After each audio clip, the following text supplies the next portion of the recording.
What is your experience with DHL?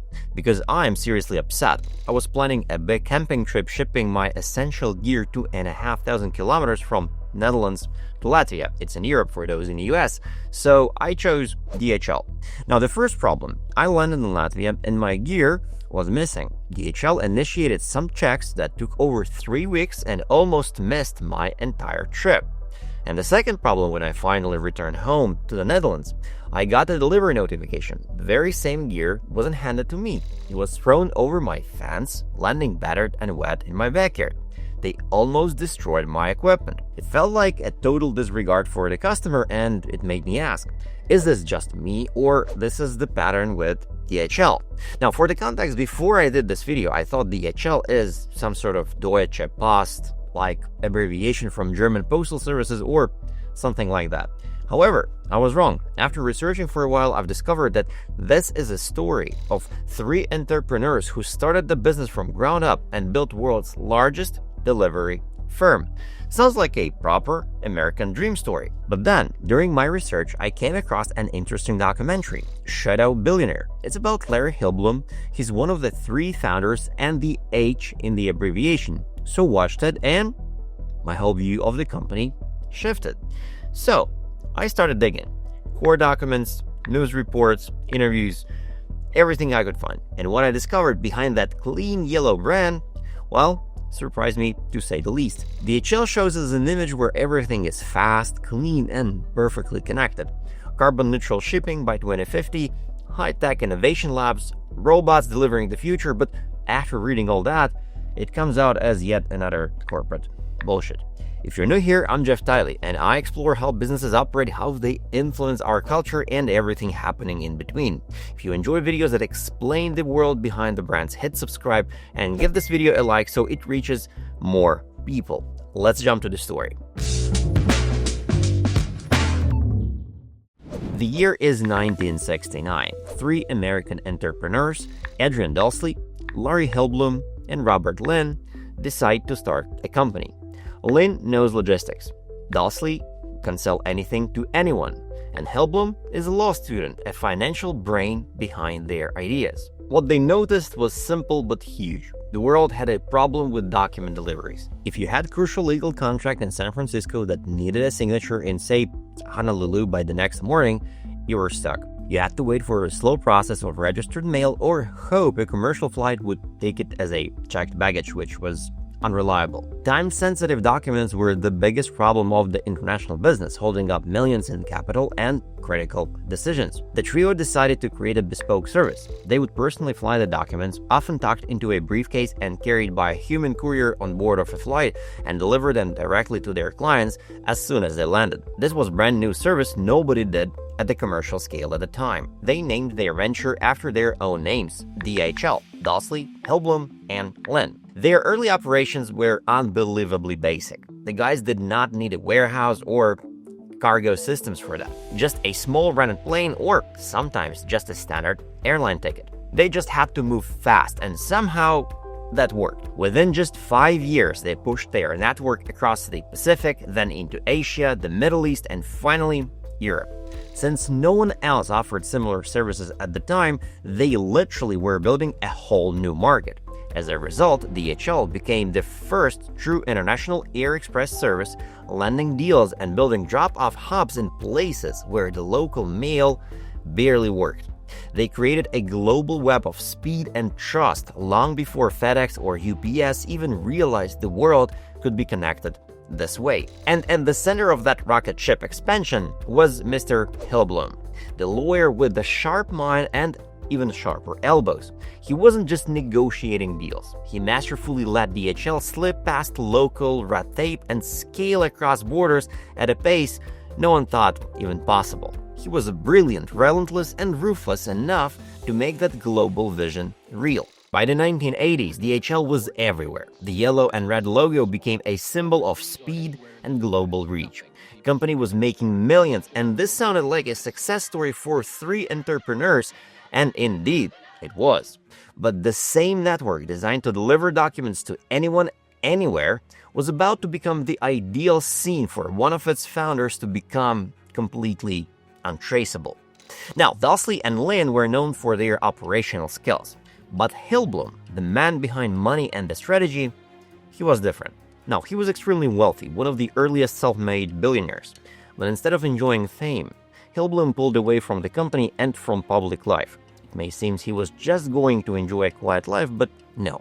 And this is where DHL Polish success story is hiding a darker chapter. Just as DHL was becoming a global powerhouse expanding into every major region, Hillblom slipped quietly out of the view. He stopped showing up at the company meetings and he quietly sold his shares while keeping his wealth and access to the DHL's global network he built. Hillblom moved to the Pacific and settled on a private island in Micronesia. On paper, it sounds simple, a rich man who'd won the game and just wanted privacy. The classic early retirement on a tropical island story. The official line was that he was a brilliant founder who got tired of the corporate rat race and went off the grid to find peace in the islands. The initial narrative was a classic success story. I've made my fortune, now leave me alone. That, however, was just the carefully managed public image. Now let me ask you a question. What happens when you got access to virtually unlimited wealth, yet you are supposed to be bound by the rules of society, morality, and law? Now apply that question to Larry Hillblom, the pioneering founder of DHL. The psychological shift was profound. The relentless, ambitious entrepreneur who changed global air freight started operating without a moral compass, constrained only by his own immense desires. His staggering fortune didn't just buy him comfort, it created a total moral vacuum around him. Now, think about it. When you can buy silence, who can witness your actions? When you can disappear into your own private archipelago, who can track you? When you have engineered the very global logistics system that can move you and your assets across borders faster than any government or authority can follow, what constraints are left? The rules that govern everyone else simply cease to exist. And guess what? This is exactly what happened to Larry.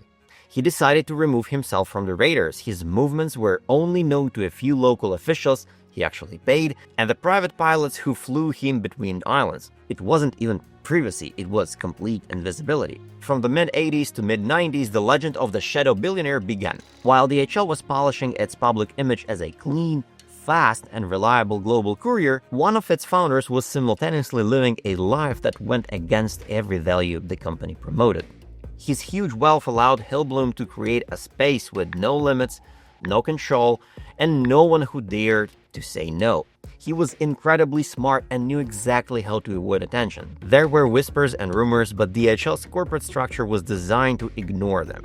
Hillblom stayed far away, focused on his private life. The company stayed focused on growth, with Dawsley and Lynn remaining the public faces, and the DHL brand continued its global ascent. But very soon, Hillblom's intensely protected secret life would be violently ripped open whether he wanted it or not. It's 1995, the island of Saipan. On May 21st, Larry Hillblom takes off in his vintage seaplane, which he used many times before. But this time, the plane goes down. It crashes completely and the wreckage is found in the water. But Hillblom's body is nowhere, not even a trace left. Now, at first glance, it's a tragic accident, but very suspicious accident. How could it happen that wreckage was recovered but no man inside? The official phrase was presumed dead. However, it was a clear disappearing act. What's interesting is that 2 years before his final flight, Hillblom crashed a seaplane near Saipan and survived. His injuries were so bad that he needed facial reconstruction, and doctors even removed a mole for a skin sample. And actually, what I heard from the FAA is I did everything right on those. I shut the fuel off, I shut the master switch off. It was a pretty good crash landing as far as crash landings go. Later, people started whispering that the first crash may have been a test run for faking his own disappearance, possibly with the help from DHL pilots. And what investigators discovered next made everything even stranger. When a police entered Hillblom's home, they expected to find everyday items like razors, hairbrushes, toothbrushes, anything that could provide a DNA sample. They were acting on a court order, desperate to secure biological proof that could decide a massive multi-million-dollar legal battle that was tearing his estate apart, which we are going to talk in a minute.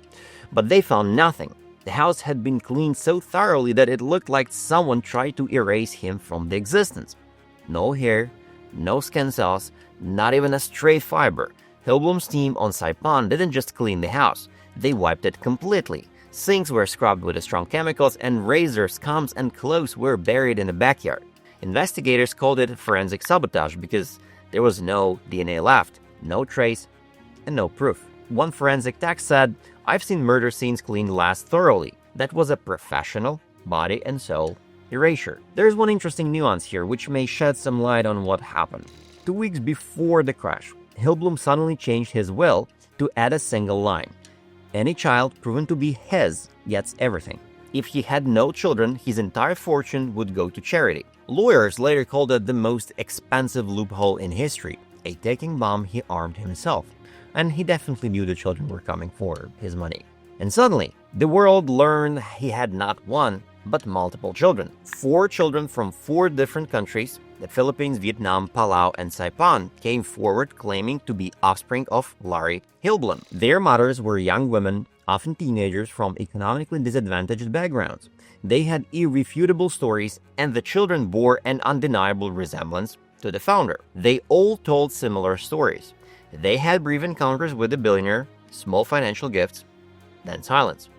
With the founder's body missing and his house wiped clean, the estate's lawyers pushed back. They demanded proof. Real, scientific proof. But without Hillblom's DNA, how do you prove paternity? This is where the case turned into an international legal circus. Hillblom's family refused tests for many years, so the court approved a rare method, testing the children against each other. If they were truly Hillblom's kids, they would share enough DNA to show they were half-siblings. For the families involved, many of whom had very little money, this was an agonizing and immediate immersion into a global media storm. Yet, despite the immense pressure, labs in different countries tested the samples repeatedly, and the results were overwhelming and irrefutable. Yes, children were related. Yes, they were Hillblom's biological kids. And yes, they were now rightful heirs to his massive fortune. Good evening. Welcome to Island Focus. I'm Grace Lee. In a way, the death of late billionaire Larry Hillblom remains open-ended. His body never recovered. And so it is with the court case over the distribution over his massive estate. There's an ongoing battle to keep the kids from getting any money. The case was labeled the Hillblom Estate Battle. The co-founder of one of the world's cleanest, most respected shipping brands had been living a double life. He was building a global company on one side and secretly exploiting young women across the Pacific on the other. The bright yellow DHL story now had a dark human shadow behind it, one the company never wanted to talk about but could never fully erase from its history. And kids were not the worst part of this story. This wasn't merely a legal battle over an inheritance. The paternity case served as a devastating mechanism that dragged the billionaire's hidden life, his true character, into the harsh light of the public domain. Now, the stories of 4 mothers, painstakingly documented in court proceedings, detailed a pattern of predatory behavior. Larry Hillblom wasn't just a private rich man. He was accused in multiple jurisdictions of a lifestyle built on systemic sex tourism. He would allegedly take what sources chillingly referred to as sex safari trips through Southeast Asia and the Pacific. He used his immense money and influence and, of course, the air travel access afforded by his former life to operate entirely outside the reach of the law and moral oversight. A really disturbing and ugly picture emerged during court records and interviews. The 4 mothers described almost identical experiences. They met Hillblom during his trips across Southeast Asia and the Pacific. At that time, they were very young and lived in deep poverty. So it was not the story of an absent father, but shocking evidence of a powerful man operating with near total impunity. Hillblom wasn't just chasing young women. He looked for young girls as young as 12 to 14 years old, driven by paranoia about AIDS. Court documents revealed he paid mama sons or barmaidens across Philippines, Vietnam, and Palau to find pubescent girls for him. One Palau bar owner described him as a regular who kept mama sons on the payroll to save young girls for him, tipping $100 per intro. Another mama sons testified she sold a 14-year-old girl's virginity to Hillblom for $2,200 cash. The girl's grandmother took the money and told her granddaughter it was good luck. When she got pregnant, Hillblom flew her to Guam, paid for her abortion, and never spoke to her again. That was the standard package. A friend later bragged he'd vetted over 130 such girls in a decade. Hillblum traveled frequently through the region, and according to multiple legal filings, his wealth and influence created an environment where no one questioned him. The imbalance was overwhelming. He was an American billionaire with private planes, lawyers, and global connections. The women who crossed his path had none of that. They were among the most vulnerable in their communities. When the case was finally over, the outcome spoke louder than any testimony. $360 million divided among 4 children. At the time, it was the single largest paternity settlement in history.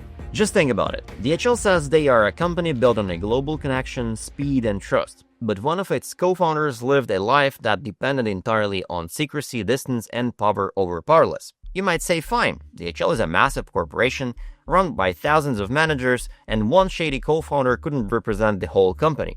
That's what I thought too, until I started uncovering recent active cases of discrimination, disregard for human dignity, and the same belief that money buys immunity. It's the same toxic pattern of exploitation. It just moved from hotel rooms in Manila and Saipan to warehouses in Chicago and Milan. Now let's break it down, and let's start with the United States. DHL paid $2.7 million after federal investigators found that their criminal background screening unfairly rejected hundreds of Black and Hispanic job applicants. It wasn't a small bias. It was a blanket rule that hit minority workers hardest.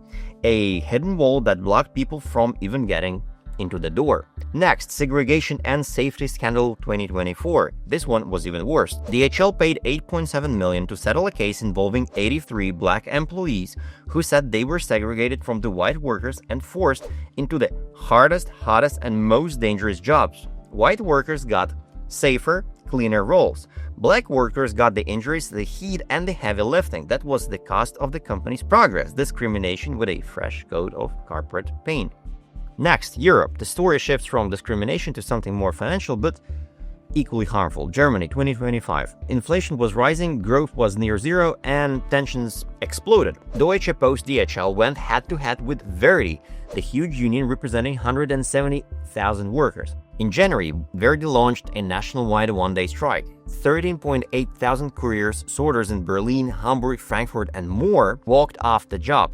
They demanded a 7% raise just to keep up with living costs. DHL answered with almost nothing, a pay freeze for 3 months, then only 2%, which didn't even match the inflation.